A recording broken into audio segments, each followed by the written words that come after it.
अस्सलाम वालेकुम। आज हम चुकंदर गोश्त तैयार करेंगे, जिसके लिए 1 किलो गोश्त लिया है। तो 1 ही किलो मैंने चुकंदर ले लिए हैं, उसको रफली कट कर लिया है,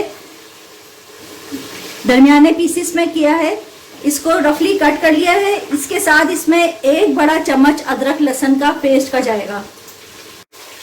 टमाटर इसमें तकरीबन आधा किलो के करीब चले जाएंगे, क्योंकि चुकंदर खुद भी मीठे होते हैं, तो इसलिए इसमें या तो आप साथ इसमें इमली का पेस्ट इस्तेमाल करना चाहें, तो गले वालों की खराबी की वजह से हम ज्यादा नहीं इमली का पेस्ट इस्तेमाल करते। तो आधा किलो टमाटर हैं, 2 बड़ी हरी मिर्चें इसमें जाएंगी।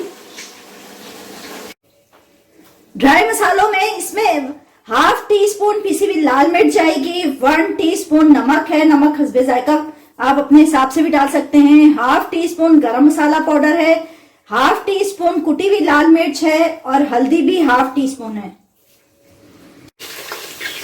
अदरक लहसुन का पेस्ट डाल के हमने गोश्त को अच्छा सा भून लेना है।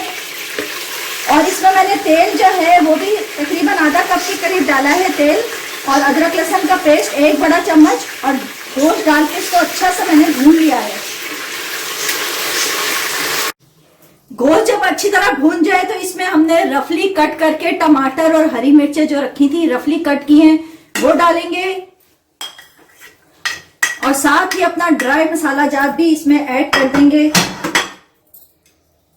तमाम मसाले जात इसमें डाल देंगे और इसको भी भून लेंगे,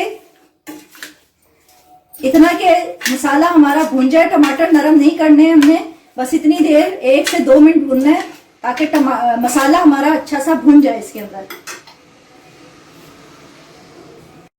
जैसे ही मसाला भून जाएगा इसमें चुकंदर ऐड करेंगे, और चुकंदरों के साथ 1/4 कप पानी डालेंगे। इसी पानी में अभी चुकंदर अपना भी पानी छोड़ते हैं, वो इसी पानी में ये गोश्त भी गल जाएगा और चुकंदर भी साथ ही गल जाएंगे।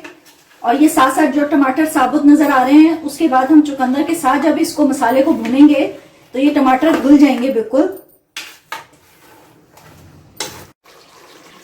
गोश्त को और चुकंदर को गलाने के लिए मैंने कुकर को बंद किया था, तकरीबन 20 मिनट के लिए इसको बंद किया है। और अब चुकंदर और गोश्त दोनों चीजें गल चुकी हैं, लेकिन चुकंदर खड़े खड़े रहते हैं, उसमें से हल्का सा इसको चम्मच मार के इसको कुछ को हम तोड़ देंगे और कुछ को साबुत ही रखेंगे, और इसको साथ साथ हम भून लेंगे।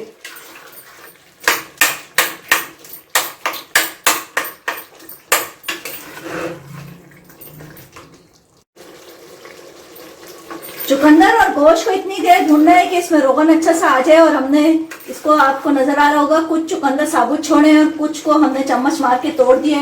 वो जरा से अच्छा लगता है मुंह में साबुत चुकंदर, जिनको चुकंदर पसंद होते हैं उनके लिए साबुत चुकंदर मुंह में आते हैं तो पसंद आते हैं। बस ये भून जाए और थोड़ा सा तकरीबन 5 मिनट के लिए हम इसको भूनेंगे। ऊपर से हरा धनिया डालेंगे तो चुकंदर गोश्त हमारा बिल्कुल रेडी है। ऊपर से हरा धनिया डालेंगे, अपनी पसंद के हिसाब से डालें, और बस हमारा चुकंदर गोश्त बिल्कुल रेडी है।